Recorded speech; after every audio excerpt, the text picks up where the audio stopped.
cette période, les merlots sont bien sûr plus avancés et les cabernets ont encore les pellicules un petit peu fermes. On a besoin de quelques jours de soleil encore. La lagune, l'histoire remonte, on estime à peu près au XVIe siècle. Et puis, bien sûr, la propriété prend tout son statut de château viticole de Bordeaux avec la construction de la Chartreuse à la fin du XVIIe siècle. L'histoire dit que c'est le baron Louis qui aurait été l'architecte de cette Chartreuse qui est une des plus belles de la région puisqu'elle est vraiment dans le style pur des Chartreuses médocaines. Alors c'est vrai que la construction de la Chartreuse est une étape importante et puis bien sûr le classement également en 1855 de la lagune en 3e grand cru classé de Bordeaux. C'est un peu les grandes étapes qui ont permis à la lagune d'avoir son statut de grand cru classé de Bordeaux.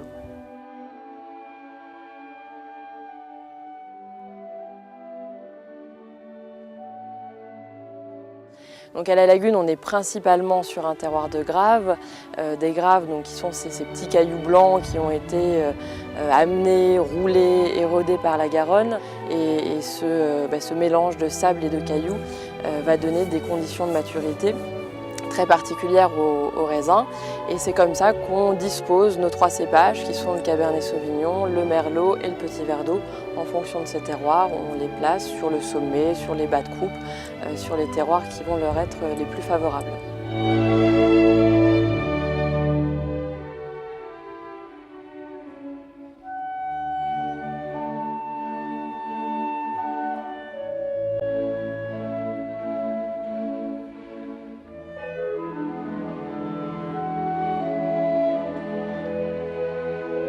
Alors on est toujours sur la notion d'équilibre, c'est vraiment ce qu'on cherche dans toute l'élaboration du vin. On utilise 50% de barriques neuves et puis le reste des barriques qui vont servir sur 1 ou 2 vins. C'est le bon équilibre pour le château La Lagune. Donc on cherche plusieurs choses. Bien sûr, il y a tout un tas de réactions, d'interactions qui vont se faire entre le bois et le vin, entre les tanins du bois, les tanins du vin, les composés aromatiques.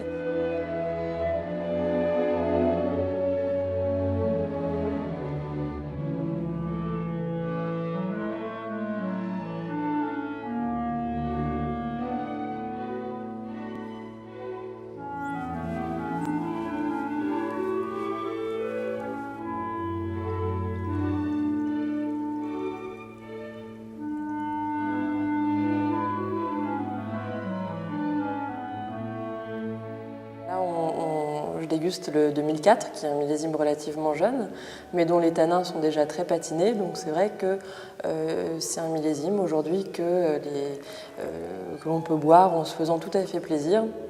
Et puis on va avoir sur ces vins jeunes le côté du fruit frais, voilà, le côté du vin jeune. On n'est pas encore dans la phase évoluée, donc ça peut être très très agréable et très plaisant. Après c'est vrai qu'au-delà d'une dizaine d'années, on passe dans le caractère évolué du vin où on va retrouver plus des arômes de truffe, de sous-bois, de cuir. C'est quelque chose de différent.